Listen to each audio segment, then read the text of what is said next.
Assalamu alaikum. Алатаулық қалың жұртым, амансыздар бі? Ақтаңдай теледолборының алқағында алтын қомыс бәйгесіне арналған ел-тер каналындағы бүгінгі түз эфирде барыңыздарға біз ел-терден жалынды ысық салам айтабыз. Ақтаңдай теледолборы түзілгеніне бұйыл білінбей 25 жыл өтіп кетті. Елдік өнердің туу чоқысы аталған манас айту, төкмөлік, дастанчылық, ырчылық, елдік ырларды ергіте атқан қомысшылар, дастанчылардың барын ата-бабадан уланып келген улуу өнердің нарқын көтерүү бойынша біз 1994 жылы Залқар ақындардан ақ бата алып, Ақтаңдай ақындар ордосын уюштурганбыз. Аға 31 жылдан өтіп 32 жылға баратат. Бүгін барыңыздарға ошол Ақтаңдай теледолборунун алқағындағы алтын қомыс бәйгесіне арналған алғачкы тандоо турдун башталышында сіздерге бүгін біздің студияда олтырған Ош Бишкек телекөпүрө аркылуу келген конокторду жана бүгүнкү биздин төкмөлөрдү тааныштыра кетейин. Оболу биздин Ош студияда бул жакта менин жанымда Кыргыз Республикасынын маданиятына эмгек сиңирген ишмер, Ош шаарынын ардактуу атуулу, жакында Түрксой эл аралык уюмунун алтын жылдызы менен сыйланган эл-тердин ардагери, бүгүнкү Калыстар тобунун мүчөсү Байыш Төлөнов агайыбыз. Ошондой эле кино режиссер, актер, жомокчу, Ош мамлекеттик университетиндеги кино академиянын ага окутуучусу, Калыстар тобунун мүчөсү Токтош Абыкеев. Жана биздин ошол жаш төкмөлөр бул жерде студиянын коногу, ошону менен бирге коштоочулар. Биздин бүгүнкү Ош студиясында мына жаныбызда бүгүнкү биздин элге айтылчу темабыз Арстанбек Буйлаш уулу жөнүндө болмокчу. Биздин бул жакта студияда олтурган жаш төкмө Нурсултан Абдыкеримов. Анда кадырман калың журт, келиңиздер бүгүнкү көрсөтүүнү ушинтип биз Ош студиясынан Борбордук калаада биздин Борбордук студияда олтурган Кичиген айым сизге сөз кезегин берейин. Борбордо олтурган биздин студиядагы олтурган жалпы коноктор амансыздарбы? Биздин улан уулубуз баш болгон баарыңыздарга салам айтабыз. Анда куш келипсиздер. Кичиген айым сөз сизде. Кичиген айым сөз сизде. Сіздербі арбаңыздар, урматтуу телекөрүүчүлөр, саламатсызбы? Абдывали агай, Оштогу студиябыздагы биздин кесиптештерибиз, ошондой эле катышуучулар. Биз сиздер менен Бишкектен учурашып жатабыз. Арбаңыздар. Анда эмесе мына ушул ойчул, философ, таанышман, комузчу, кара нөшөрдөй төкмөрчү Арстанбек Буйлаш уулунун урматына арналган Акындар Актаңдай автордук теледолбоорунун алкагында алтын комуз төкмө акындар айтышы эфирин ачык деп жарыялап, Бишкек студиясындагы конокторду тааныштырып өтөйүн. Алгач эле Нуркамал Асканова эжекебиз эл-тер мамлекеттик телерадио компаниясынын башкы директорунун орун басары. Кадыралы Коңкобаев филология илимдеринин доктору, профессор, түрколог, Калыстар тобунун төрагасы. Бибайша Арстанбекова Кыргыз Республикасынын маданиятына эмгек сиңирген ишмер, акын, Калыстар тобунун мүчөсү. Кош келипсиздер, бүгүнкү күнүбүз берекелүү өтсүн деп, мынакей Нуркамал эже алгач өзүңүздөн жаш акындарга куттуктоо сөзүңүз менен, каалоо тилегиңиз менен эфирибизди ачып берсеңиз. Жақсы болот. Биздин алдыбызда ата-бабаларыбыздын аздектеп сактап келген улуу муундардын бизге чейин жеткизип келген баягы салт санаасын калкыбыздын калың катмарына жеткирүү, ошондой эле кийинки муунга татыктуу өткөрүп берүү милдети бар. Андыктан биз мына ушул бүгүнкү өзүңүздөр күбө болуп отурган Актаңдай теледолбоору аркылуу 10 жылдан берки аралыкта ушул алтын комузду даңазалап келүүдөбүз. Эми албетте бул комуздан тышкарыдагы кыргыздын ооздеги чыгармачылык өнөрү бар. Биз ушул Актаңдай теледолбоору аркылуу айтыш өнөрүн уюштуруп, бул айтышта жеңишке жетишкен акындарыбыздын алтын комузга ээ болгон учурундагы сыймык менен элге көрсөтүп, эл менен тең бөлүшүп келе жаткан учурубуз. Эми бүгүнкү күндө баягы тандоо туруна катышкан акындарыбыздын аты жөнү жана алардын жуктары белгилүү болду. Биз ар бир ишемби күндөрү дал ушул убакыттарда Актаңдай теледолбоору долбоору аркылуу ага күбө болууга баарыңыздарды чакырабыз. Ал эми Актандай теле долбооруна катыша турган баардык акындарыбызга ийгиликтерди каалайбыз. Жана ушул аралыкка чейин уюштуруу иштеринде болобу, же башка баардык учурларда демөөрчүлүк болобу, баардык учурларда бизге көмөгүн көрсөтүп келе жаткан баардык тараптарга терең ыраазычылыгыбызды билгизебиз. Мындан ары дагы ушул кыргыздын улуу өнөрүн аздегдеп даңазалай берүүгө баардык кыргыз элин жана кийинки муундарды дагы чакырып өтөм. Рахмат эжеке. Анда биздин мынакей Ош студиясында төмөндө Абдывали акебиз айтып өттү, Нурсултан Абдикеримов катышып атса, Бишкек студиясында Улан Токтосунов дагы катышып жатат. Ал эми кийинки сурообуз болсо, Кадыралы агай сизге берели. Мына ушул Арыстанбек Буйлашуулу атабыз кадимки Кокон хандыгында абдан жар айтып, жарчы болуп, 6 уруу эрге 6 башка тилде ырдайм деп, мына ушул Кокон хандыгында бүткүл Орто Азия бириккен жерде ырдап турган киши экен, атак даңкы жайылган киши экен. Мына ушул акындар арасында конкурстарда сиз төрагасы катары кандай критерийлерге карайсыздар? Эми нарк насил жөнүндө болобу, же салт санат туурасында болобу, же саясат туурасында болобу, кандай чектөөлөр бар, маалымат берип кетсеңиз. Чоң рахмат. Мен эң биринчиден журтубуз менен бүгүнкү элтерди карап отурган эл журт менен саламдашып, амансыздарды айтып, ийгиликтерди каалагым келет. Экинчиден мынарекиндей Актаңдай деген демилгени көтөрүп, мамлекетибиздин, элибиздин келечеги үчүн, өнүгүш үчүн бүгүнкү абалын да колдоо көргөзгөн Абдывали мырзага дагы ыраазычылык билдиргим келет. Ошондой эле бүгүнкү ушундай алтын көпүрө деп алтын комузду уюштуруп, ошого колдоо көргөзгөн биздин маданият министрлигине, элтер телеканалына, Манас театрына, ушуга тиешеси бар алтын комуз акындар ордосуна баардыгына мен ыраазычылык билдиргим келет. Себеби акындар чын-чынына келгенде эски замандан бүгүнкү күнгө чейин кыргыз коомунун, кыргыз элинин, анын мамлекетинин жарчылары болуп келген эл. Эң биринчи иретте акындар илгертен бүгүнкү күнгө чейин элдин үмүтүн, элдин көйгөйүн, элдин өнүгүшүн, ийгиликтерин баардыгын калкка жар салып, ошолордун бир шам чырак сыяктуу жаңылыктардын баарын айткан ушундай бир Кудай берген таланттар да ар кимдин эле оозунан шыдыраган ырлар чыга бербейт. Булар өзүнчө бир жаратылган нерселер. Мына түрк элдеринин баардыгында акындар бар. Ашук дейт, Озон дейт, дагы башка. Бирок кыргыз менен казактын акындарынын айтышкандай төкмөлүктөрү, укмуш уйкалыштыктарды айткандары каяктан жайдандыр сөздөрдү таап, элдин үмүтүн ушунча так эл журтка билдирип аткандыгынын өзү өзгөчө талант. Ошондуктан бул акындарды тандоодогу негизги критерий биздин буга чейинки өткөн эң атактуу акындарыбыздын салттуу айтуу ыкмаларын, ошолордун обондорун, ойду так бере алгандыктарын, кыргыздын жан дүйнөсүнө акындын ар бир үнүнүн ыргагы мааниге ээ болгон. Биз ошол илимде буларды ымдоо жаңсоо деп коет. Мына ошолордон бери акындардын үнүнүн өзү бул чоң илимий коммуникациялык чоң мааниге ээ. Ошондуктан биз акындардын таланттарын сыйлаганда өзгөчө мен дагы бир нерсеге таң калып атам.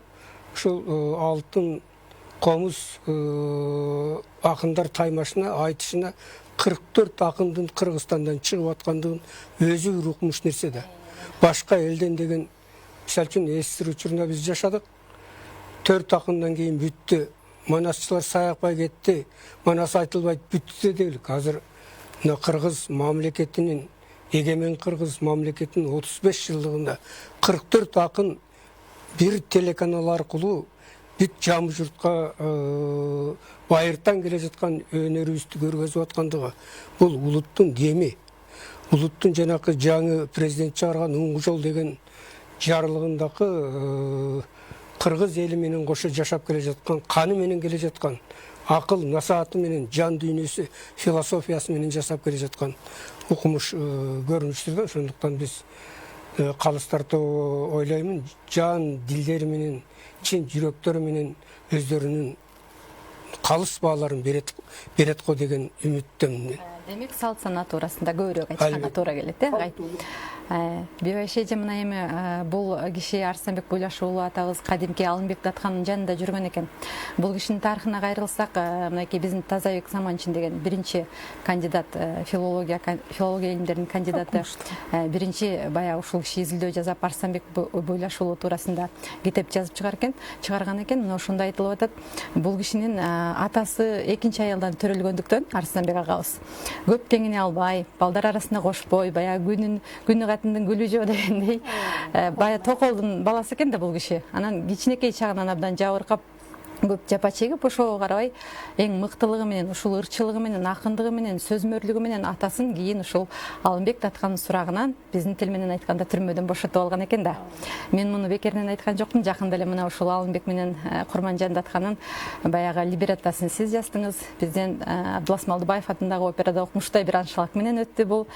Андан кийин мына ушул Арыстанбек Буйлаш уулунун ошол замандагы адамдар катары биздин заман менен ошол доорду салыштырганда азыркы акындарыбыз канчалык деңгээлде айтып бере алат, кандай калыс өтөбү айтайын дегеним, бул эфирде калыс болгондор акыркы жыйынтыктоочу жыйынында калыс боло албайт экенсиздер.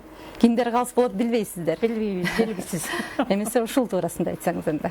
Арыбаңыздар, ардактуу көрүүчүлөр, биздин ошол түкмө акындар бүгүн ушул Элтер телевидениясынын өзгөчөлүгүнөн баштасам деп турам. Себеби мына Алтын көпүрө деп түндүк менен түштүктү бириктирген бир гана силердин ошо көпүрө боло турган мүмкүнчүлүгүңөр бар. Анан ушул аркылуу биздин айтышты ар дайым колдоп келесиздер. Сиздерге ийгилик. Анан бул Актаңдай акындар ордосу тарыхый ордо. Бул Актаңдай уюшулган мезгилде, мындан 31 жыл мурун уюшулган мезгилде өтө оор акыбал болчу, элде жашоо оор болчу. Ошого карабастан айтыш деген нерсени унутуп калып, жонуна мишок көтөрүп, элдин баары коммерсант болуп кеткен убак болчу да. Ошого карабастан бул айтышты Актаңдай ордосун кармап калган ушул Абдывали мырзага дагы бир ийгилик каалап, ыраазычылык билдирип коеюн дедим. Андан сырткары бүгүнкү темабыз Арыстанбек Буйлаш болуп атат. Анын тарыхын өзүңүз жакшылап айтып кеттиңиз. Мен акындарга ийгилик каалайт элем. Арыстанбек Буйлашты ачып берсе, ошол тарыхын элге ошону сиңире берсе, андан сырткары критерий деп атасыз. Критерийде бүгүнкү айтыша турган акындардын эсине тандоо турунан баштап акырына чейин эң биринчи ар намыска тийбей турган айтыш болуш керек. Бул адамдык баалуулукту баалай турган биринчи багыт. Экинчиси президентибиздин улуттук дем, дүйнөлүк бийиктик, уңгу жол деген атайын буйругу чыккан. Ошонун негизинде биздин тарыхый инсандардын баягы көнөргүс басып өткөн жолу сабак болуучу. Бизге мына тарыхта азыр Арыстанбек Буйлаш дегенде кандай биз сыймыктанабыз, кандай кызыгып окуйбуз, ошол биздин ата бабаларыбыз кандай жол менен бизди ушундай жаркын жашоого жеткирди деген сыяктуу. Андан кийин акындарга дагы бир критерий бар. Бул жерде салттуулукту кармаш керек, сөзсүз түрдө. Анан агай айтып кетти, ошо айтыштын дагы өзүнүн обондору бар. Салттуу обондору бар. Ошого көңүл буруш керек. Андан кийин бул айтышта Арыстанбек Буйлаш тема болгондон кийин темадан чыкпашы керек. Рахмат эжеке. Анда эмесе студиябыздагы кезекти Ош студиясына беребиз.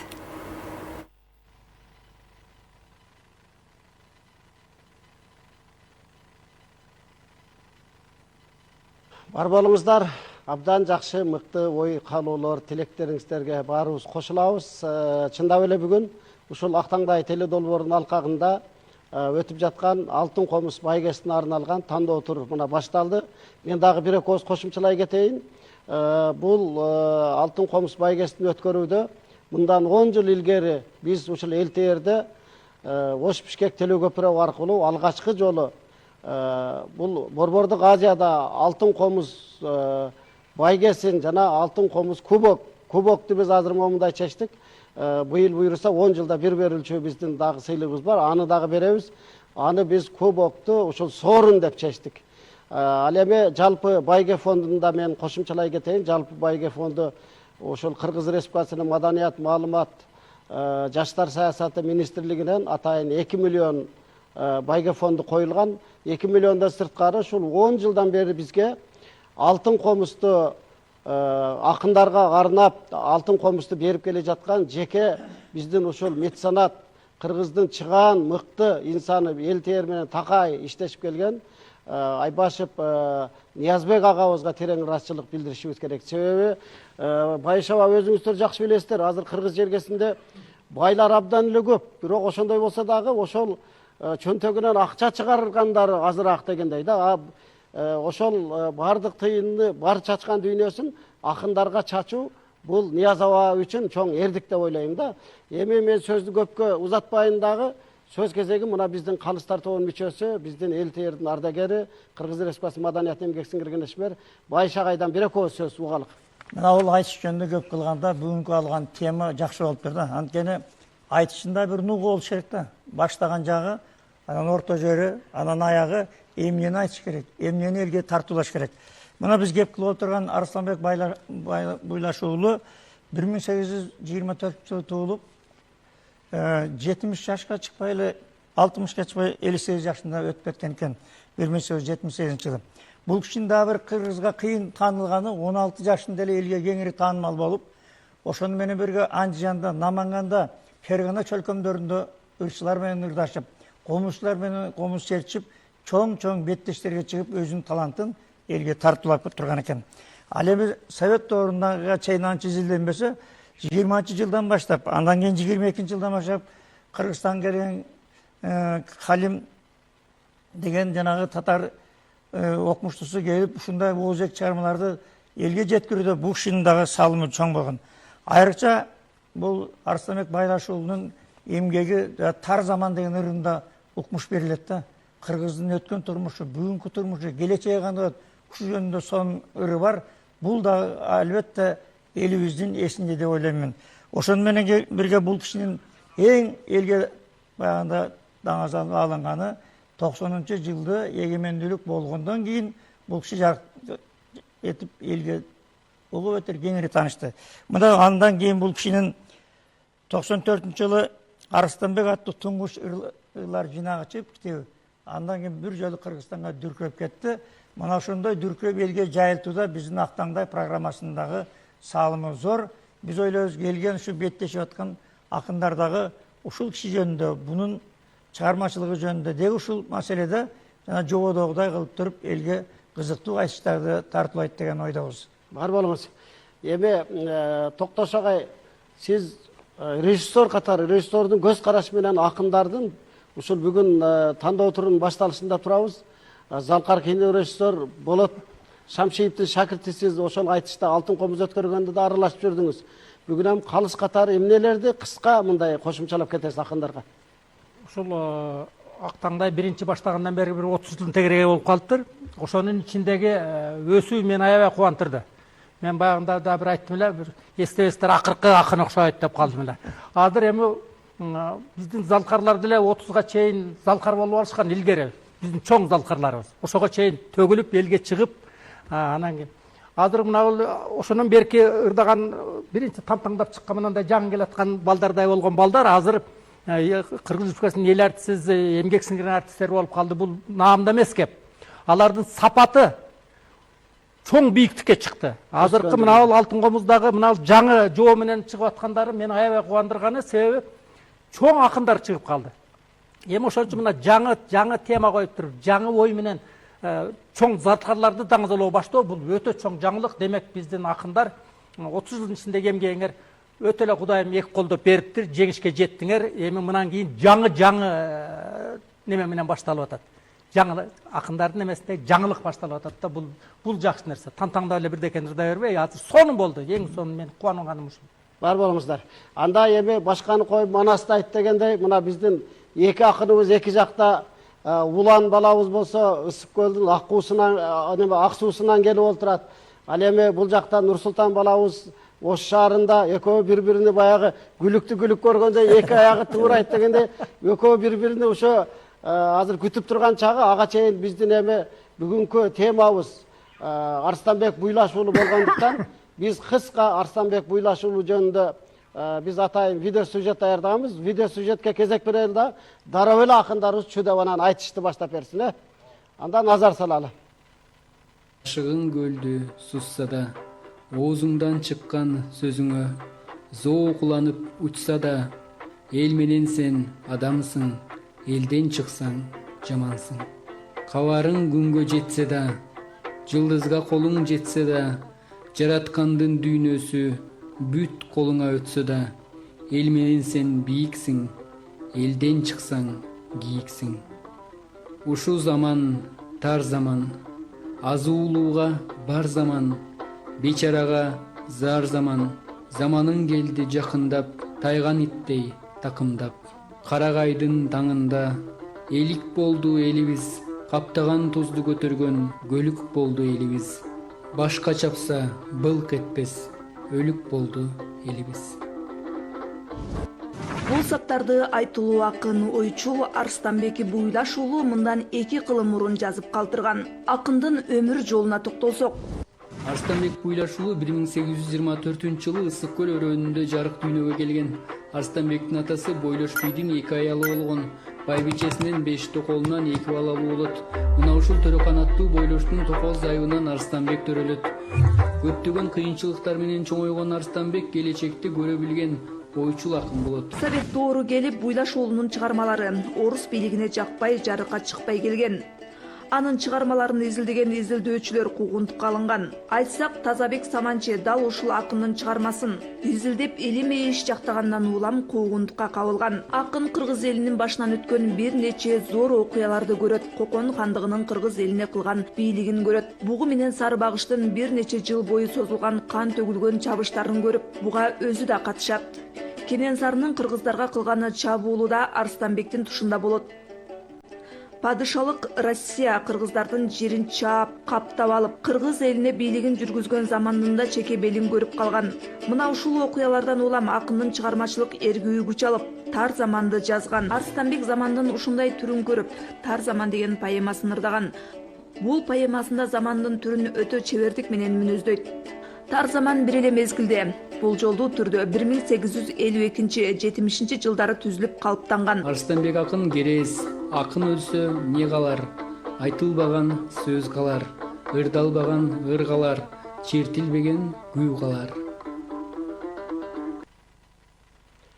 Мына өзүңүздөр дагы бир аз болсо дагы Арстанбек Буйлаш уулу жөнүндө маалымат алдыңыздар. Андай эми биздин студияда көп күттүрбөй Нурсултан балабыз менен улан балабызга кезекти берели. Нурсултан кана эми чу дегенде эле баштап бергиле биз калганын жалпы көрөрмандар, бу жердеги студиядагы коноктор бардыгы чогуугалы.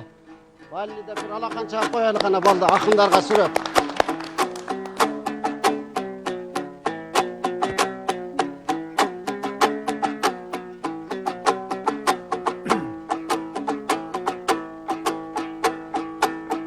Тоо башын кар чалат, бүгүн акындар айтып той жар салат. Улуу тоо башын кар чалат, уламадан уланган алгач улуулар айтып той жар салат. Ортодо теле көпүрө ой курашып бул күндө мынан уланат улуудой салтанат. Улан сенин да жүргөн убагың, комузуң кармап колуңа баяң атанын жолундой аркалап. Boruңан алып чертмегин, көдөнүң менен дилиңе көнө сөздөрдү калкалап. Эми биз өңгөнүң айтып нетебиз, өзгөрмөлүү сөздөр жок, өз заманынын залкары. Өзөкө жеткен той айтканын Арыстанбек Алпакынаның айтып той өтөбүз. Ойлоп той карасаң, эй Арыстанбек айткандай кар заманды көрүп тур. Бая сөгү сөпөк болушкан тегибиз менен той жетебиз. Эй кызыталың эфирден уланбай тердегенче чекебиз.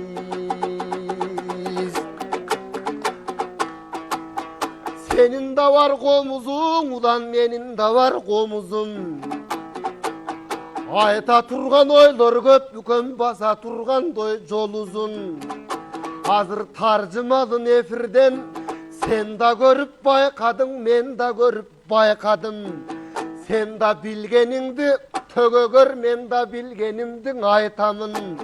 Arıstanbek temabız, hani аркалап айтып той булгунда өтпөсөк жакшы той болобу. Арыстанбек деген соң будан төкпөсөк жакшы болобу.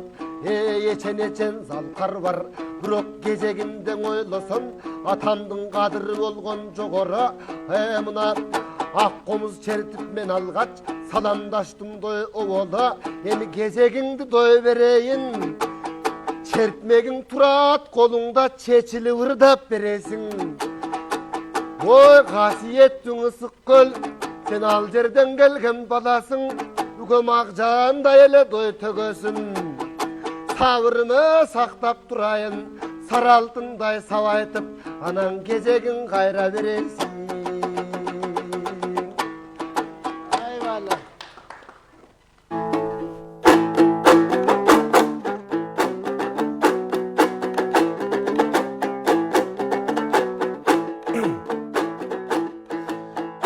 Assalamun aleykum, andan algaç amandaşıp alayın.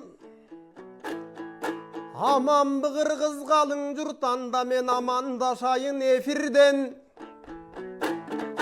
Assalamun aleykum ağa, aman bın ağam Nur Sultan'dan arkanday sözün eşilgen. Bugün altın komuzdun tandosun, anda men açılayın çetimden. Biz algaç baştap jatabız, negizi söz baştoğuyun Kırgızda kalıstarаны çıgar bağılan esinden. Oңarıva Kırgız kalayık, alışam degen düşmanın aylasın altı getirgen. Kadimki canday süйлөткөн kamçısın saptap çetinden. Oy biiginen sözünün bir makal menen eleң oy. Esine keltirip tur eger bir tentek çıksan esirgen. Gelin kızın imandu gerilip jolun kespesten gel atkan erdem bekingen. Jigitlerin oy namustu, ot geçken joğdan kaçpastan, oңurak dep oylogon orun algan kepinden. Jolaşıp gelgen düşmanga jol borustay sekirgen. Barsın bıң ulu Kırgızım, batasынан ardayım batırlar ösüp jetilgen.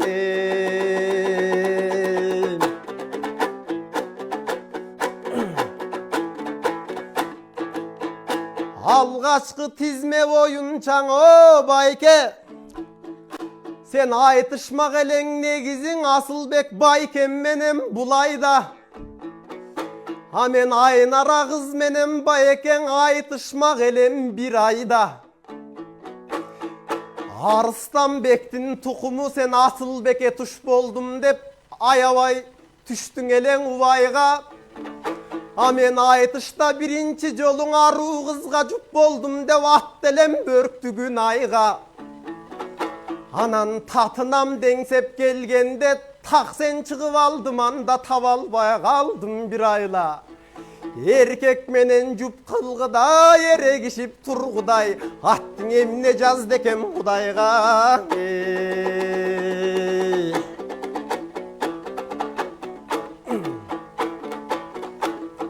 Emin Arıstanbek'te yatabız, bayke sendan aytıp bugün kanake asıl gepterdi çaçıp gör. Argımakta yalkını varanday ozdun açıp gör. Ağam elin doy çıngülük andan iningen mende yaşıp gör. Alışalı gel berin alın bir jetse basıp gör. Anda bugün altın komuzdun tan doso, bayken altınday gebin çaçıp gör.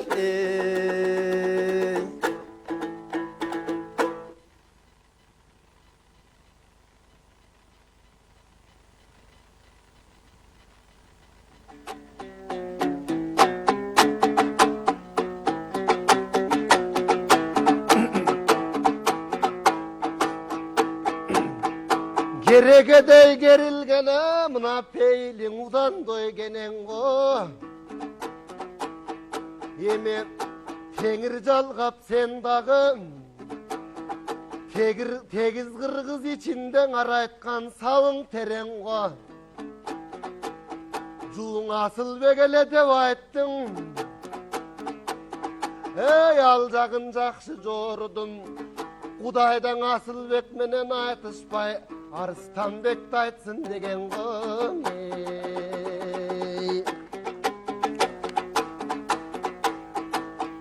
Uluğunun uluğun uçuğun ulanbaysın dın ulanbek. Mına senin de söyletun var boyundan. Sözüme salmak koşkun dep suranbaysın dın ulanbek. Çılgı altın sava etip çıkarmalarındı kırgızga çıkarbaysın dın bek. Bayağı kakırap kalgan gödön göp. Möl bulakтай sap menen anı suğarbaysın dın bek. Anam bir kız çıkpay kalgangan zar aytpay tengir kudayga. Arıstanbektin aytkanga oğu kuyguanbaysın dın bek. Mıhtın akın men dedi, alışavız gel dedi. Kıyın akın men dedi, tireşeviz doy gel dedi. O bu söyletinen baykalat budu kömdüm dengelem. Şuqşurulgan bürkütteyim. Uçup gelip bir deysen apçuçuday doy çengelem. Baştagan dele bastaştın, can ele görüp turam koyukom sağa kıldım menneni. O yanda kalpıs işten kaçalım, kadamenen basalım. Aynıgan işten kaçalı da atadan kalgan jolulu koşolnar kıvız menen doy basalım. Antkenin oylap karasak, aval kıvıstin atalar. Dolaşa turgan do gelse, donun tapkan sevin. Jolaşa turgan jo gelse, kılıçıngından suruvay, jonunda tapkan sevin. Gasiyetli söz menen, ayıktırgan turbay var.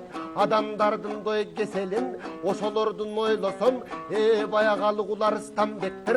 Ulagan eken jetegin, kırgızlar kırga çıkarıp, hanın artık görüşkön, kırgızdın akın doy çeçenin, emem. Çeçili vay tutoy kuralım, şınağa akkan gepterden, Kömalı sırak bololudan tavalı geptin doy bekemin.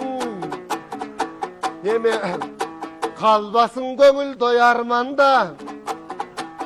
Harpende gönöt turvay için kuday başka salgangan.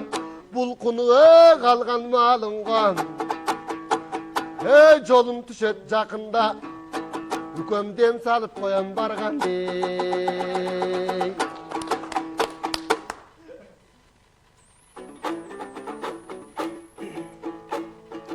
Alıras alkınıp turgan uağın, alıras akın mendey ulanın.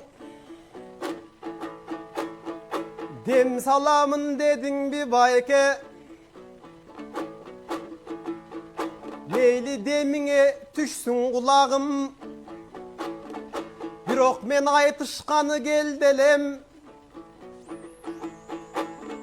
bugün aytışıp kumar jassam dep, halkıntıp bugün geldelem kızıl tildin kunanın. Birok sen bayke bir dağı çavul kılalbay, je bir buruçtan çıkalbay da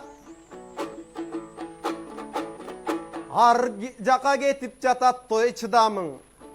Мындай ойу жок ырларың аңо, байке мен ой эмне деп жооп кыламын.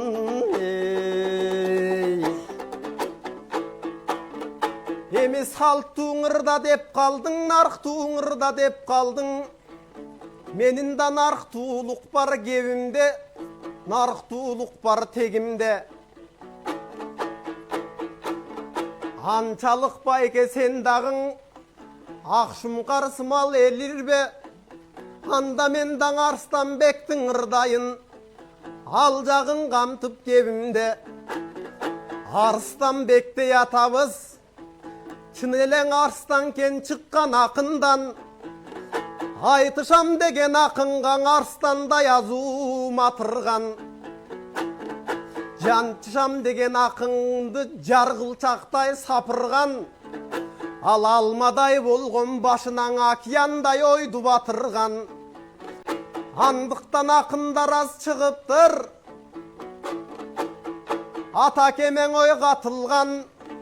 Кече казактын мыктың акыны Сүйүнбай менен Айтышып аны сүрдөнтүп байке жапырган. Казактын да бир акыны Каңтарбай менен Айтышып кайрылтып жообун бердирбей кайгыртып шоруң катырган. Таластан чыккан чондакын Тартышып аны менен да жандырмагын жандырып да таң калтып оозун ачырган. Жеңи жок менен Айтышып сөйлөттүү сөздөн балкышып, сөйлөттүү сөздөн балкышып да сөздөрдүн айткан акылман. Солтобойдай шакиртине да чындыктын айт деп ар дайым акыйкат кепке чакырган. Эмиң акындыгы бир бөлөк байке, акыл санат термесиң асыл ойлорду батырган. Geçen uçur zamandın ırdasan ukmuştuğun oylar katılgan. Oy gelir zamandın ırdasa geremet sırlar açılgan. Mına tar zaman degen termesi tarıktan öçpöy жазылgan. Al emin Arstanbek'te yatamdın, bayken alıp saptarın uqqandar. Аңдап билет экен коңа акын экенин акылман. Барын айттан ой бирин айт, данышман ойчул ол яңо. Болуп туратабыз адамдан чыккан асыл жан.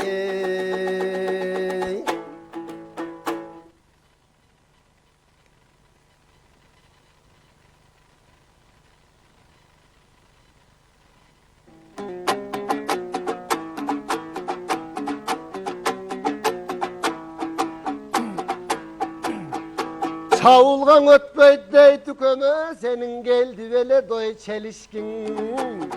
Alimen etti köp kılasın üköm, tuzun or eken doy jеңiştin. Çarpılı vele kalıpsın, kıyla tasir etken go. Esteligi bayağı balıkçıdagı Poseidon menen doy Zeus'tin. Biroğanın emne doy kılavuz, ağayın eldin aldından Arstanbek Alpakın. Anın kadırını aytıp doy turabız. Qarı düşkön kırgızga kar zamanda aytkan Arstanbek. Bayağı tarusun tarttırgan keste tar zamanda aytkan Arstanbek. Oluyan akın Turbayeva oşonun kömür dayla gezinde kadınke çengeline doy karmagan, kalaganday doy kalçagan, kokondun aytkan doy Arstanbek. O tarp birbigen oruskan, konuştun aytkan Arstanbek. Öňü sarı gözü gök, de orustun aytkan Arstanbek. Bugündün aytkan Arstanbek, erteňdin aytkan Arstanbek. Aytor Alpeken goň Arstanbek. Oşolordu bul günden üköm, arı beri doy gep kozgop. Hırdap turgan doy çağıbız, atalardın doy aytkanın, tıngdap turgan doy çağıbız. Deme, ar tarabın doy bar kırgız, görör günün doy şan kırgız. Oy gügümü kızıl jelekten, anan ırısın appak doy tan kırgız. Salmağın oyor, bilsen sen, ana şol Arstanbek var kırgız. Vallahi. бар болуңуздар акындар, сиздерге чыгармачылык ийгилик каалайбыз. Эми калган кептин бардыгы буйруса калың журт мына биздин түз эфирде экранда көрүп жатат. Ал эми калыштар өздөрү чечет. Биздин упайлар кийинки жумада ушул кийинки акындар айтышкан мезгилде айтылат. Кичиген келген конокторго өзүңүзгө анда кезекти берип коеюн. Билинбейбиздин убакыт соңуна жетип калды. Анда сөз сизде. Рахмат, Абдывали эке.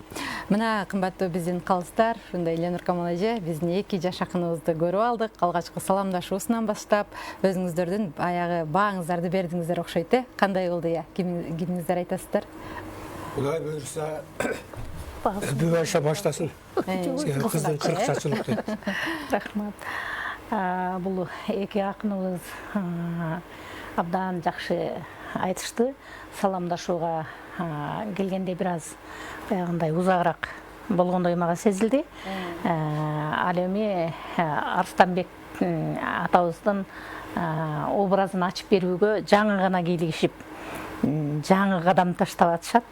Анан ошол убакыт бүтүп калганына байланыштуу терең бир образга кирип, Арстанбек атабызды биздин көзүбүзгө чагылдыра алышкан жок да азырынча. Эми мындан кийин дагы көрөбүз, Кудай буйруса баалар кийин берилет. Азырынча баа боюнча айтылбайт деген ошо жободо бизде жазылган.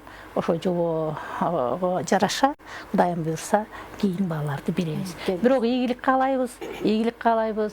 Арстанбек атабыз колдосун акындарыбызды. Акындардын деңгээли жөнүндө айтканда биз деген өйдүлдүй кылып айтуу акыбыз жок. Калыстык деген болуш керек. Ошондуктан биздин акындарыбыз нөреки төкмөлүктөгү эң нерсе эмне үчүн төкмөлүк, эмне үчүн акындар айтышат. Буларда сөздөр так кетиш керек. Тигиндей мындай ойлор деген болбош керек. Кайпытып, тиіп качты болбош керек. Акындын өзгөчөлүгү ар ойду так билдиргенинде. Ошондуктан албетте Арстанбек акын классика. Бул акылмандыктын, акындыктын, төкмөлүктүн туу чокусуна жеткен киши. Ал жөнүндө мына жаңы тажрыйба алып аткандардын айтышы да кыйын. Ошондуктан баардыгын байкап туралык. Рахмат. Анда биз эфирибизди жыйынтыктоо үчүн кезекти Ош студиясындагы Абдывали экебизге беребиз.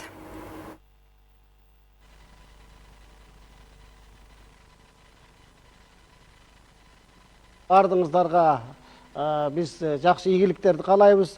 Албетте бардык нерсенин башталышы кыйын болот. Эки акыныбызга тең чынын айтканда топ жарып чоң баягы жумушту баштап бериш өтө оор деп ойлойм. Биз деле убагыбызда ошондой учурларга туш болгонбуз. Кантсе дагы калган калыстарыбыз эмки жумада жарыялайт. Биз сиздерге ийгилик каалайбыз. Кийинки жумада дал ушул убакыттарда жолукканча сиздер барыңыздар, аман туруңуздар. Убакыт деген учкан куш экен. Эл терден алыстабаңыздар. Биздин көрсөтүүлөр уланат.